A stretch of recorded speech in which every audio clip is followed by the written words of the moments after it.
Il a à lui seul plus de 45 ans de succès dans les affaires. Et c'est aujourd'hui, d'après le magazine Forbes, l'homme le plus riche d'Afrique francophone avec une fortune estimée à près de 940 millions de dollars. Dans la vidéo d'aujourd'hui, je vais vous parler en fait des 5 secrets de cet homme-là.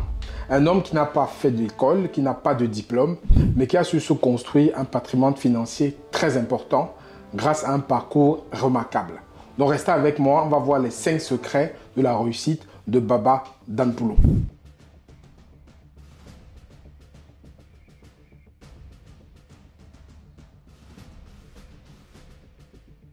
Bonjour à toi, je suis Franck Kenyé, bienvenue sur ma chaîne. Aujourd'hui, on va faire une vidéo, il y en aura plusieurs comme ça qui vont arriver. Des vidéos à succès que j'espère vont t'inspirer pour que toi aussi tu puisses voir ce qu'il y a à prendre dedans et construire aussi ton empire financier et devenir un entrepreneur à succès. Si c'est la première fois que tu m'écoutes sur la chaîne Diaspora Impact Business, nous parlons entrepreneuriat, business, investissement, mindset. Je te partage mes secrets, mes stratégies, mes méthodes pour que toi aussi tu puisses devenir un entrepreneur à succès. Donc, si cette thématique t'intéresse, je t'invite à t'abonner sur la chaîne, à la cloche de notification pour donner le petit qu'on va publier ici. Aujourd'hui, c'est une vidéo assez spéciale. C'est une série d'une vidéo qui va venir avec l'équipe. On a préparé une dizaine de vidéos comme ça. On va te dévoiler en fait les secrets des personnes qui ont réussi sur le continent, de grands entrepreneurs, pour que tu puisses t'inspirer de ceux-là et pourquoi pas les appliquer dans tes affaires aussi et rencontrer du succès. Aujourd'hui, on va parler en fait d'un enfant du nord du Cameroun, un monsieur qui est très discret, mais qui a une fortune qui est colossale, c'est Baba Danpoulo. Donc déjà, en fait, Baba Danpoulo, c'est qui? Baba Danpoulo, en fait, c'est quelqu'un en fait qui a quitté le cocon familial très tôt. C'est-à-dire, il a vécu loin de son cocon familial et il a vécu comme son papa a toujours voulu qu'il vive comme un bon musulman. Donc, il a une vie qui est plutôt paisible, carrée, cadrée. Et c'est aussi lui qui a dit en fait que l'argent, c'est comme l'oiseau. Ça ne fait pas le bruit. Si on fait le bruit, l'argent s'en va. Ça, c'est une citation qu'il a dit. Mais on va voir aujourd'hui en fait que il n'a pas fait d'école, il a quitté les bancs de l'école très tôt, mais il a fait ses armes sur le terrain. C'est ça qui est très intéressant, qu'on voit déjà que la première leçon qu'on peut tirer, c'est que c'est quelqu'un qui n'a pas vraiment acquis ses compétences grâce à l'école, mais ses compétences sur le terrain grâce à l'entrepreneuriat. Donc maintenant, qu'est-ce qu'on peut obtenir de lui vraiment en 5 leçons? La première chose qu'on peut obtenir en fait, c'est qu'il faut être téméraire dans la vie. Baba Danpoulo, quelqu'un de téméraire. C'est-à-dire en fait, il était fils de paysan. Il est produit d'une longue lignée de personnes qui ne vivaient que d'éleveurs, d'élevage, qui vivaient de la vente du bétail. Et c'est comme ça qu'il s'est construit. Et il a vu en fait qu'il a commencé à vendre des bovins dans le nord. Et il pensait que c'était la seule façon de faire du business, c'était de vendre des bovins et tout ça. Et en fait, il a fait aussi thé, donc on l'appelle le roi du thé. Et derrière, en fait, il a fait beaucoup d'erreurs. Il a eu beaucoup d'échecs, mais il n'a jamais lâché. Donc en fait, il a fait beaucoup d'erreurs, même quand il est venu dans la capitale, parce qu'il a commencé dans le nord, dans la capitale, il a fait beaucoup d'erreurs, mais il n'a jamais lâché parce qu'il a pu décrocher un prêt dans une banque pour lancer ses activités et qu'il n'a jamais lâché. Donc malgré les échecs qu'il a eus, malgré le fait qu'il ne savait même pas comment ça se passait en ville, malgré le fait qu'il a commencé pensant qu'on ne pouvait faire que de l'argent en vendant des bovins, il a tenu bon, il a été téméraire. Il a fait un prêt dans une banque, d'après ce qui est marqué dans les documents. Et il a pu rembourser ce dernier franc. Il a construit sa fortune de cette façon-là. Donc, être téméraire quand on fait le business, c'est très, très important.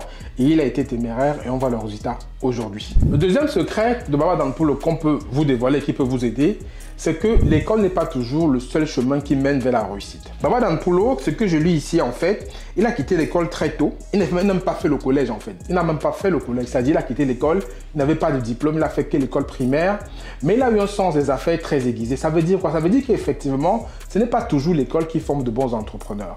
Et Baba Danpoulo, c'est un exemple parmi plein d'autres où ils sont passés par forcément des voies différentes de l'école, mais ils ont eu du succès. Donc en fait, effectivement, l'école vous donne les capacités de pouvoir assimiler certaines choses, mais l'école ne vous apprend pas vraiment à faire de l'argent et à entreprendre. Il faut être clair, Baba Danpoulo, c'est l'exemple. L'école va vous donner les capacités, mais les compétences pour apprendre, l'expérience pour apprendre, se fait soit dans le cercle familial, soit sur le terrain. C'est ce qui était le cas de Baba Danpoulo. Il n'a pas fait d'études, n'a pas fait d'école, mais il a appris énormément dans le cercle familial et sur le terrain, d'où son succès aujourd'hui, sans passer par les bancs de l'école. Donc je pense qu'il s'est arrêté à l'école primaire, n'a pas fait de collège du tout. Le troisième secret de Baba Danpoulo, en fait, c'est quelqu'un qui peut vous dire, et je pense que c'est ce qu'il fait et il fera toujours, de ne pas mettre ses œufs dans le même panier. Un entrepreneur doit savoir diversifier ses sources de revenus. Pour Baba Danpoulo, par exemple, il a fait dans l'immobilier en Afrique du Sud, au Nigeria. Il possède, par exemple, une des tours les plus grandes en Afrique du Sud qui a plus de 32 étages.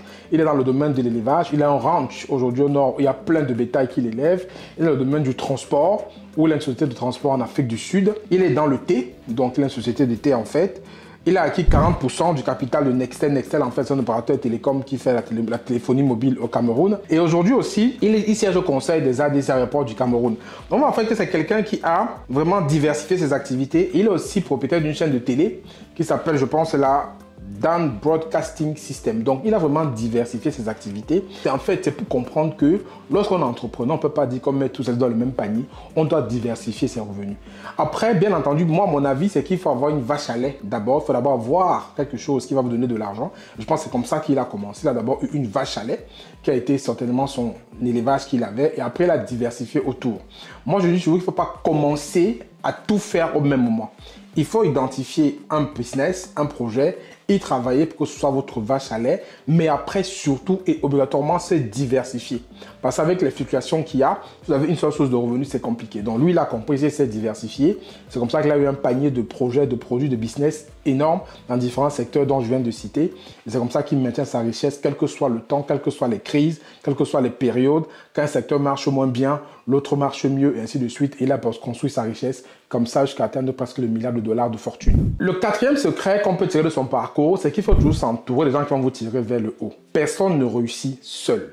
Ça, c'est clair. Et comme on dit, seul, on va plus vite, ensemble, on va plus loin. Donc, il a pu s'entourer des personnes qui l'ont tiré vers le haut. Deux personnes qui ont marqué son parcours. Il y a d'abord le ministre Youssoufa Daouda, qui était le ministre, en fait, de l'économie de l'époque, en fait, quand il commençait ses affaires. Et ce ministre-là a donc permis qu'il ait des licences d'exportation de riz et de farine. Vous savez, quand on vous donne une licence d'exportation de riz et de farine, c'est un marché qui ne souffre de rien. Donc, il a pu avoir ce contact avec ce monsieur-là qui l'a propulsé vraiment. Parce qu'on avait une licence de riz et de la farine pour disposer d'un pays africain. C'est les deux choses qui se mangent le plus, le mieux. Quand on avait la licence d'exportation, on ne pouvait qu'être riche en fait. Donc, il a eu cette aubaine-là où on a permis qu'il ait des licences d'importation.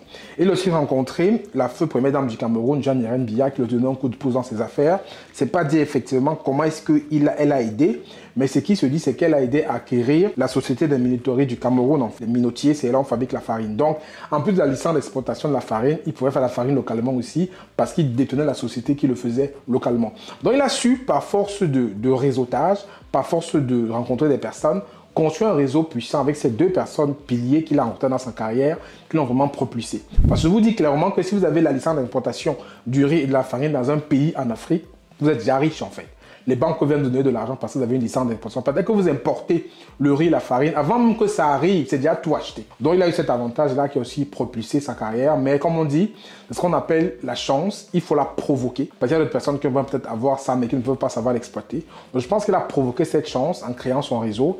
Et c'est un de ses secrets. C'est que vous pouvez aussi, vous, à votre niveau, provoquer la chance, rencontrer des personnes, aller dans des conférences, aller dans des business clubs, aller partout où vous pouvez faire des connexions pour essayer aussi de provoquer votre chance. Mais si vous restez chez vous, derrière votre canapé, vous n'allez à aucune conférence, vous n'inscrivez à aucun business club, vous ne fréquentez aucun séminaire, vous restez simplement chez nous, vous n'aurez jamais la chance même de croiser des personnes qui peuvent vous propulser.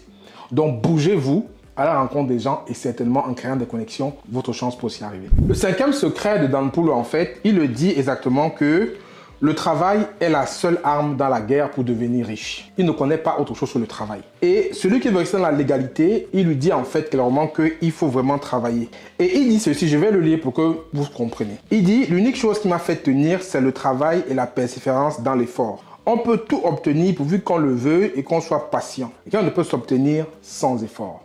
C'est quelque chose que je partage totalement, que la seule magie, c'est le travail. On ne peut rien obtenir si on ne travaille pas.